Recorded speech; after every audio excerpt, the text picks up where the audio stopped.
back to RPMbassy. Today we're talking about an album that I'm surprised I haven't done sooner, as with many albums on this channel. The album we're talking about is Deftones' second album. It's Around the Fur from the 28th of October 1997. So their second album, as I say, this to me is kind of like the actualization of their kind of proper sound. This is where they kind of really come into their own.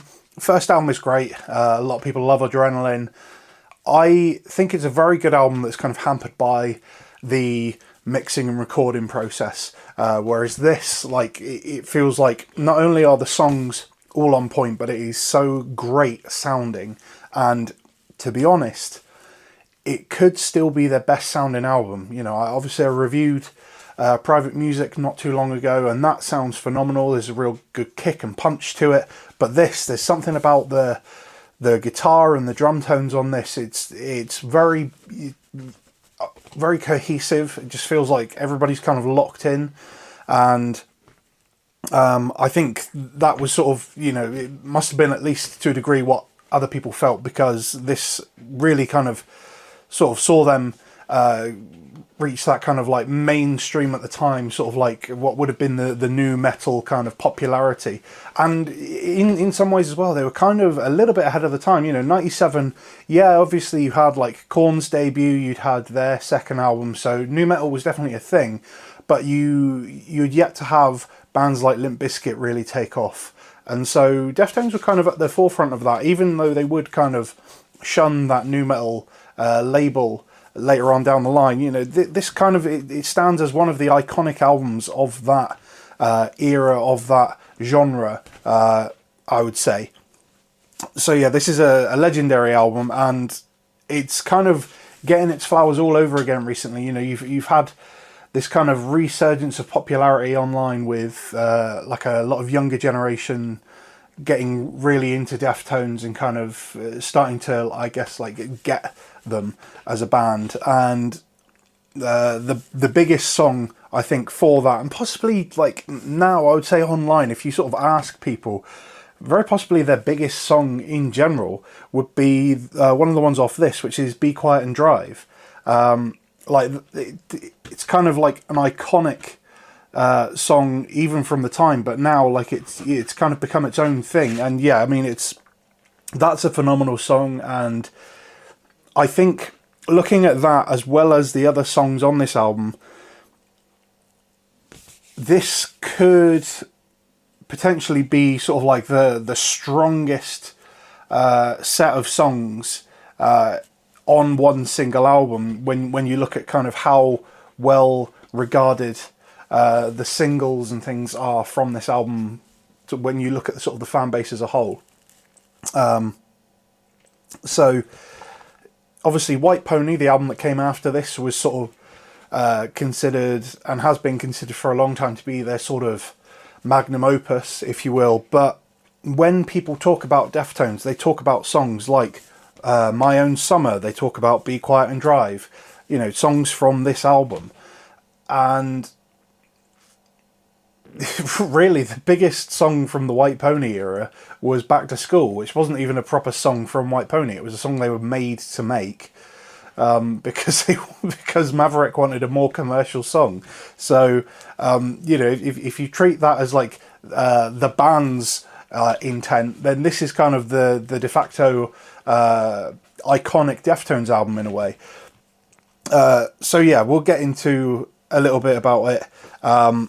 Produced by Terry Day and Deftones. This is at a time when it was still a four-piece, so you had Chino Moreno, Chi Cheng on bass, Steph Carpenter on guitar, and Abe Cunningham on drums. Frank Delgado is credited on like 5 or 6 of the songs on here, but he's not an official member yet. He would become an official member, I think, in '99. Like, he was definitely he was an official member by the time White Pony came out. But for the time being, he's still not an official member yet on the album, but his presence is felt everywhere. And I mean, you know, rightfully so. He's always had that like great impact on their music, the kind of atmosphere that he provides, that I think a lot of people kind of don't really appreciate, but I think he's kind of always been an integral part in their sound, or particularly the sound when people think of Deftones, like that kind of vibe. Really, he is just as crucial as like Steph's guitar playing and Chi's bass playing. So yeah, I mean, you pop the album on, the first track you hear is My Own Summer, which is like just such a perfect hard hitting riff. It's so aggressive. The guitar tones on this album. There's a great video by a YouTuber called Blank Fairy who goes into like pretty much like the most in-depth breakdown of every album of the band, talking about like what they used to get the tones. And when you look at how the actual tone was put together, it's quite surprising, like how out of phase and weird the sound is when it's sort of like isolated, but it works so well and it kind of fills out the mix absolutely fantastically. And yeah, that aggressive line at the start of My Own Summer, it sets the tone for the whole album. And the drum sound, that very first snare hit, the intro, literally the first sounds on the album, you have a tom and a snare as the two first, I guess, notes of the album. That snare sound, these days in modern metal, we love like a really low-tuned, reverberated snare, but this has got some really aggressive, high-pitched snare playing on here. There's something about Abe Cunningham's like snare playing, like with his ghost notes and stuff, which is really magical. And like the way, like sometimes it almost feels like it's tuned up to like a piccolo kind of snare. Like that sound, I think I would quite comfortably put that in the top 3 drum tones of all time. And yeah, along with the guitar tone, like you've got yourself an iconic sound pack straight off the bat there. So yeah, My Own Summer, great aggressive song. Like what a way to just start the album off. Kind of rips your head off, but it's still got that kind of, that classic Chino kind of soothing kind of melodic vocal to it.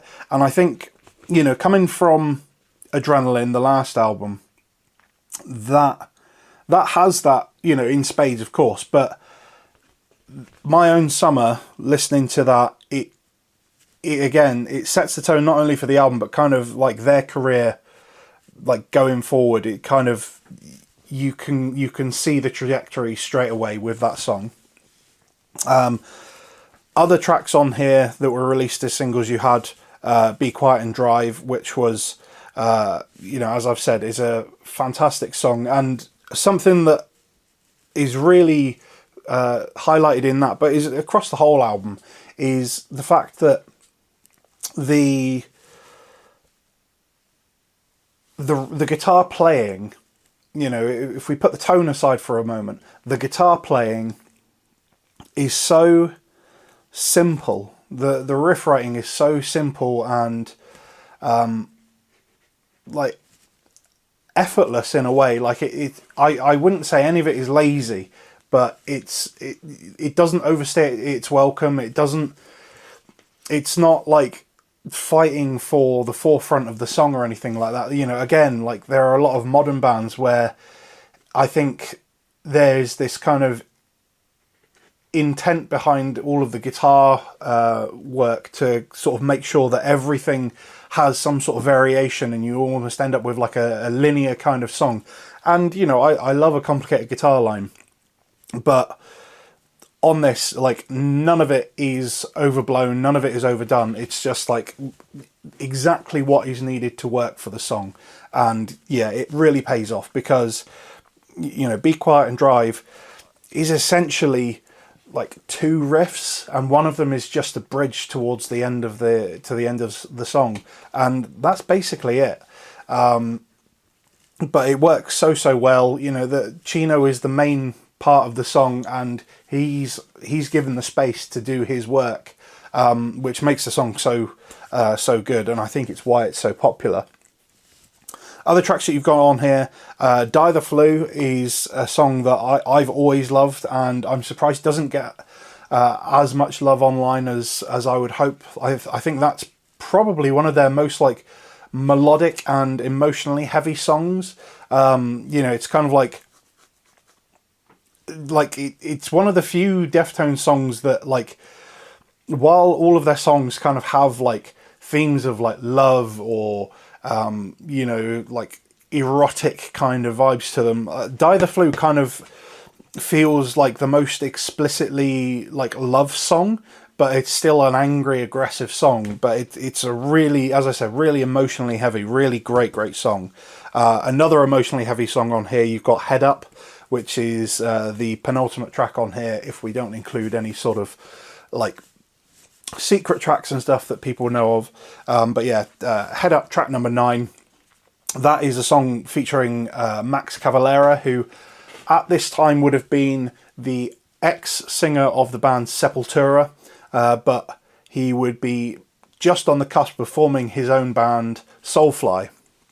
And essentially, Head Up is basically a tribute to Max Cavalera's stepson, Dana Wells, who died in a car accident the year prior. Was a friend of Chino Moreno's as well. And that sort of situation caused a fallout within Max's previous band, which is why he had left Sepultura in the first place. And I mean, the recording of this album took place between sort of April and June of 1997, so it wouldn't have been that long after he'd officially left the band. It would have only been a couple of months after he'd left Sepultura that he came and did this song. And again, you know, you can kind of really hear that raw emotion. It's a very, again, simple, aggressive riff. And there's a couple of lyrics to note in there. There's a repetition of Shove It Offside, which Chino obviously would have sang in My Own Summer, Shove It.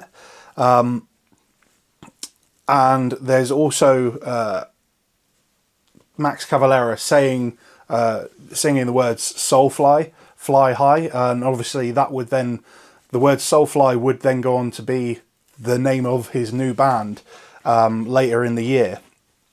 And there's also some lyrics in there, I can't remember the exact words, but there's some lyrics in there which are pulled straight from Dana Wells' diary, which I think is a very good tribute. So yeah, again, a really emotionally heavy song, and even if you don't know the context of it, it's a very heavy song regardless.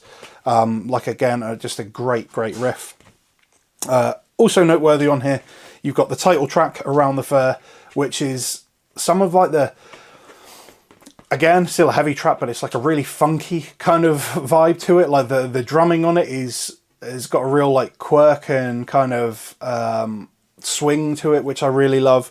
The guitar work on it is quite an interesting riff for Steph. You know, it's got a little bit of pace to it in terms of like the picking that you wouldn't normally expect from him, but it works really well. And it's a fantastic song that like, it's kind of gone on to become one of the sort of mainstays in their live sets, and I think for good reason. Like, it's a great song. Mascara as well is a fantastic song that I think goes very underappreciated because it's so different to a lot of the rest of the album. But I believe Chino is on record as saying that that is his favourite Deftones album, or Deftones song, I should say. And again, like, it's very kind of emotionally heavy. It's not super heavy tonally in terms of guitar and bass, but it's yeah, you can feel like a raw energy behind it, which I think, you know, adds a lot of magic to the song. As for the vinyl release of it, this one's a fairly stripped back version. So obviously you've got the front cover, which we all know, and I wouldn't say we love. It's an iconic cover, but I don't think anyone would disagree in saying that, one, it's kind of a weird photo. Like, the angle that it's taken from is a bit odd. And it's sort of one of those things that I think, looking back, certainly I've seen members of the band say that they sort of regret that photo, and there was even a time that the subject of the photo, I can't remember her name, but she at one point did say she regretted doing it, although I think she's sort of walked that back since and said that she actually doesn't mind it now. But it was all done with permission and everything, which is good. So yeah, in a way, like, it kind of goes with, I always feel like Deftones kind of have this weird, like, summery vibe. They're like a late night summer kind of band in a way. And, you know, this sort of does make sense. There's sort of like a pool party kind of thing going on. So it does fit within the band, but it's just a weird photo, isn't it? It's one of those ones where, like, you buy that, you know, you go into a shop to pick that up and you kind of feel like a bit of a perv grabbing it. As for the rest of it, you've got just a insert with some photos, including one of Dana Wells just there, if you can see that. And then, yeah, other members of the band, just bits and pieces, fairly standard stuff. You've got Steph's rack there with all of his guitar outboard gear. And then your sort of lyric sheet, your thanks. Notable people on here, you've got thanks to Madonna, obviously owner of Maverick Records, or co-owner of Maverick Records. And you've got tons of mentions of other bands as well, like Corner in here. Obviously Soulfly, or Sepultura, I guess you would say. But Max Cavalera gets mentioned in there. And then the album itself, pretty basic, black vinyl, but I gotta say, I do really love the label. It's a simple label, but I really like that combination of the yellow and the blue there. It's just very, very nice looking label. And they do love that font during this era. It's you know, that kind of slightly swirly font, but I think it really, really works. And they've always loved the lowercase stuff as well. When did they first capitalize their name on an album cover? Might not have been until Saturday Night Wrist that they capitalized it, or maybe even Diamond Eyes. Yeah, I can't remember exactly. But yeah, that again, that kind of font, the all lowercase Deftones font, is sort of that iconic font in my eyes. And in terms of chart performance, this is an album that's kind of like aged and gained a legacy after the fact. Like, it didn't do terribly, but in terms of like Billboard performance, I think it got to number 29, which, you know, is certainly nothing to sniff at. That's a good performance. You know, it got to the top 40. Single wise, I think My Own Summer got to number 29 in the UK charts, but didn't chart in the US. And then Be Quiet and Drive sort of did better in the US and didn't do as well in the UK. And the album charted, I think, like 56 in the UK, which, you know, not a terrible place. You know, it's on the chart, but I guess, you know, for an album as sort of heavy as this, before that kind of really mainstream kind of push that the sort of nu metal and alt metal scene really got towards the end of the 90s, like 1999 was sort of where it really took off. You know, I think that's still pretty good. And like, certainly like genre specific charts, like rock and metal charts, it did way, way better. I think number 2 in the UK rock and metal chart, if I remember correctly. So yeah, like this is an album that's kind of, I think it's gotten its flowers after the fact, and it repeatedly gets its flowers nowadays, now that you've got a younger generation of fans sort of picking up on it. But yeah, for me, this was kind of like, this was always like, growing up, this was my preferred album over White Pony, even though White Pony was sort of like the more critically acclaimed one. I think this kind of has a bit more of a like immediate impact to it, and you know, they're both fantastic albums. It's very difficult to kind of separate any Deftones album from one another in terms of how much I like them, but I think this one, probably because it was the first album I properly listened to. Like, Be Quiet and Drive would have been one of the first Deftones songs I ever heard, if not the first. So that is very possibly why this is kind of like goes down as my favourite, or sort of certainly my preferred one, versus White Pony.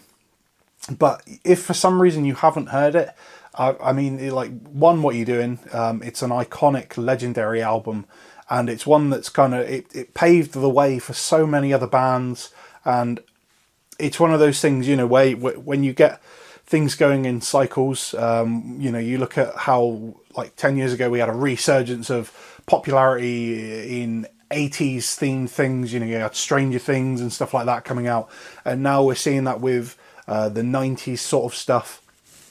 This is one of those ones where when that kind of 90s aesthetic, that 90s sound is now seeing that resurgence in popularity, this is the sound that a lot of people are chasing. And, you know, I think you owe it to yourself to go back and have a listen to this and just see where a lot of these newer bands, these newer heavy bands, are getting their inspiration from, because this is one of those pillars, one of those keystones of that sound.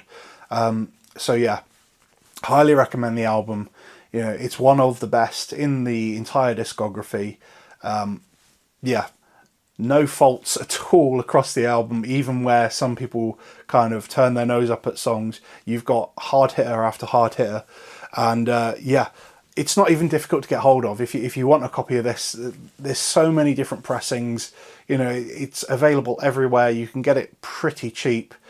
I think, you know, for probably less than £20, you're onto a winner. You know, you're doing yourself a disservice not to get it. So highly recommended. Check it out.